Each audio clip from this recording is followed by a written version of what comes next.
The United States Supreme Court spanked Governor Andrew Cuomo, and methinks more spankings are coming to more governors.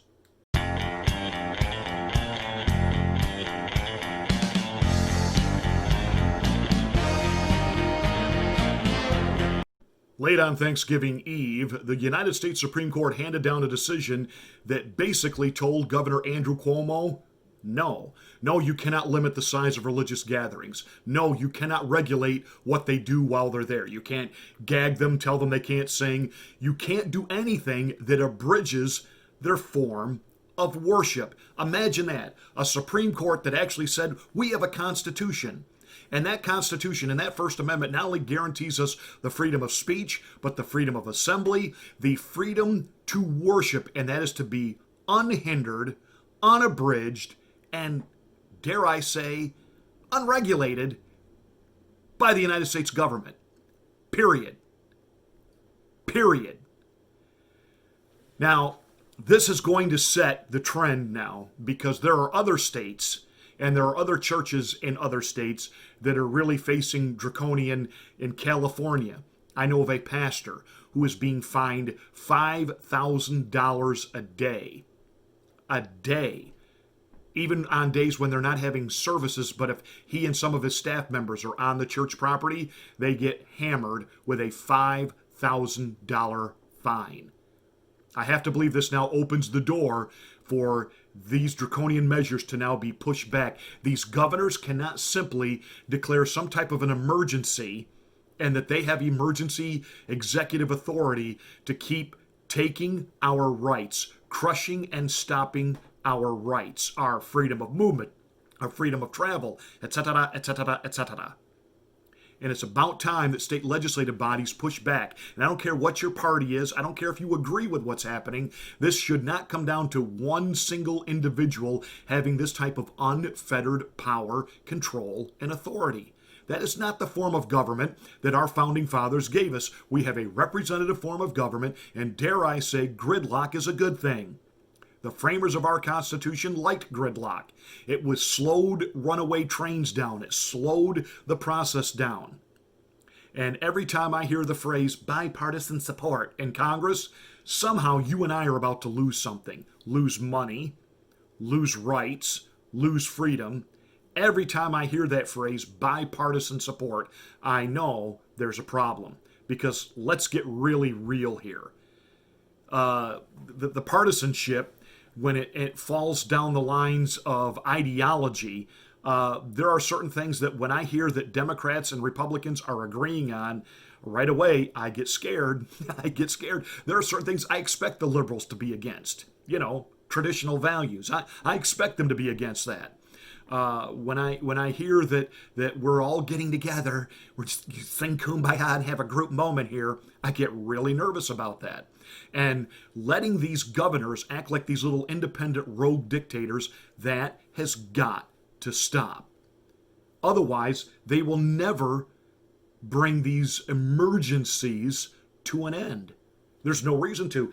They have all this unchecked power and authority. And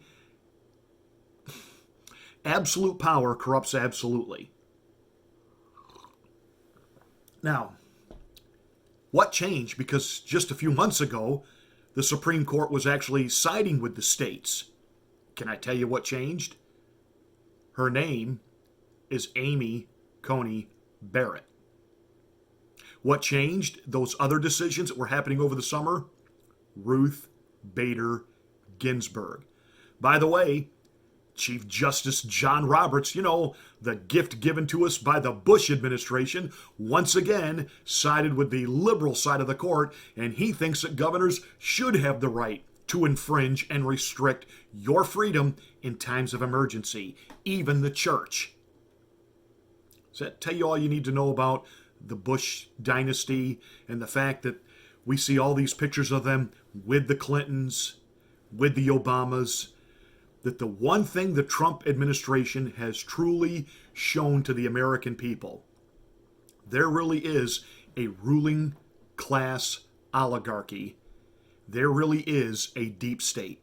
And by the way, President Trump, pardon Julian Assange. Pardon him. Pardon Robert Snowden, or as Edward Snowden. Pardon him. Those two men have done more to expose the deep state. You want to blow the deep state's mind? Pardon them. And you will have, believe it or not, bipartisan support on that, Mr. President, because there's a whole lot of progressive liberals that want them pardoned. And there's a whole lot of us conservatives that want them pardoned. And these governors and this overreach that they have. And by the way, to you never Trumpers, to you people that couldn't bring yourself to vote for the re-election of this president, you better thank God we had Donald Trump in office. We got 3 incredible Supreme Court justices. What kind of justice do you think a Joe Biden would give us?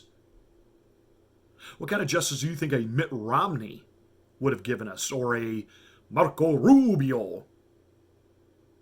We would have more of the same. The status quo, the oligarch would be protected, the deep state would be protected, and we now have a Supreme Court where the people are protected. So those of you that are still thinking that some of us are, out of it, if you think these election results are going to be contested before the Supreme Court and it's going to go in your favor, this was a wake-up call. Turkey Eve. Let me tell you, the behind the scenes in liberal land right now and in the mainstream media world, they don't want to see this election get brought before the Supreme Court right now. They don't.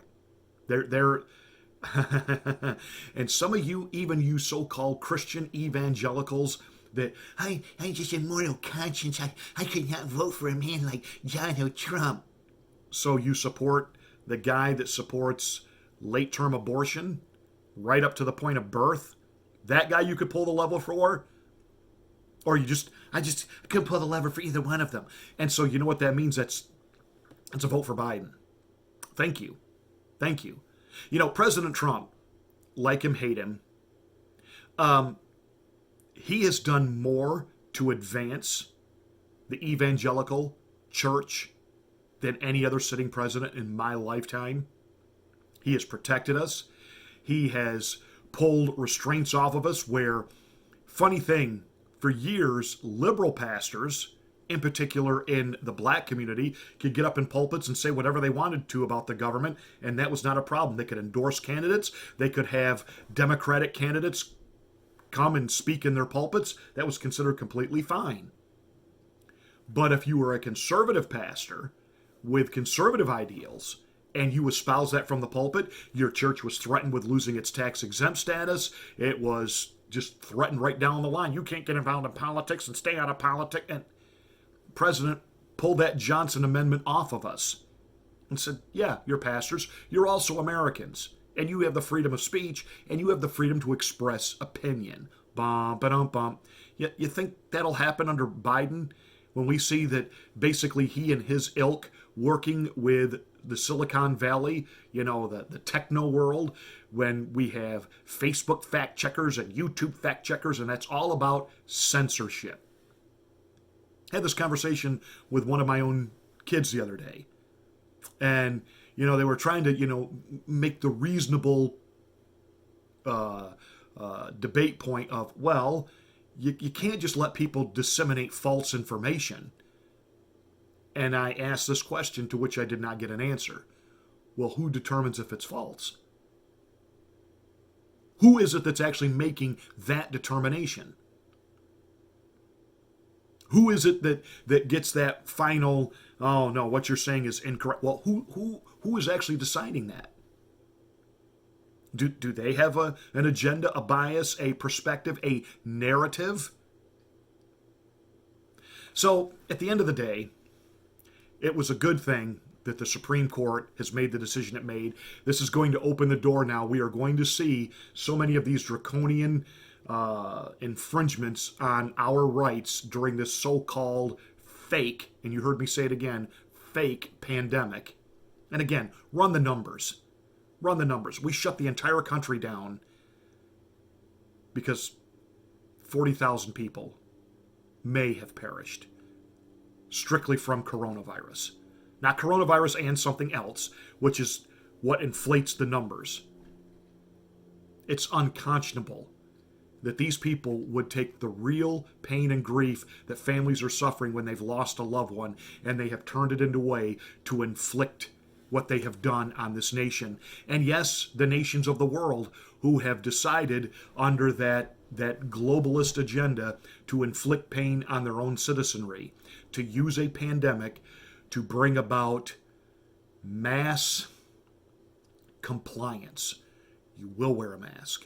You will be locked down. We will crush independent business so that the only way you can even remotely earn a paycheck is you will have to work for a globally approved corporation, and we'll throw you $1,000 a month, your basic guaranteed income, your little safety net. You will be dependent on the almighty divine government for everything, including your faith, because we're going to muzzle and shut down the churches.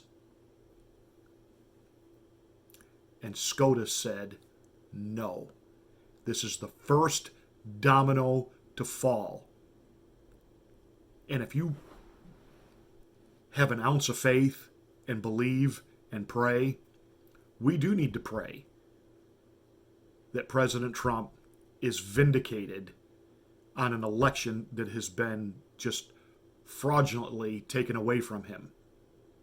Now, even if that doesn't happen, my faith is strong enough that I know my God is still on the throne. But I'll tell you, some of you foolish Christians that think that what's happening right now is a good thing, that we need the mean guy gone. Do you understand that just what he did for the Supreme Court alone has ensured and insured the church and our freedom to do what we do for years to come, and it will have an effect on the entirety of America? You let Biden start reshaping that Supreme Court. Bum. Mandates will never end. Shutdowns will never end. You'll never get your rights back. Don't for one moment think that he's going to be a uniter and bring everyone together. Don't be that foolish. Don't be that naive. So, good job to the Supreme Court. Thank you, Mr. President, for the justices that you've given us. And to everyone everywhere, keep the faith, keep the fight. Hey, that's it for this after Thanksgiving rant. Thank you so much for watching. Give us a thumbs up and a like. Make sure that you share this video to your social media platforms. Smack the bell and click the word all to get notification of my next rant.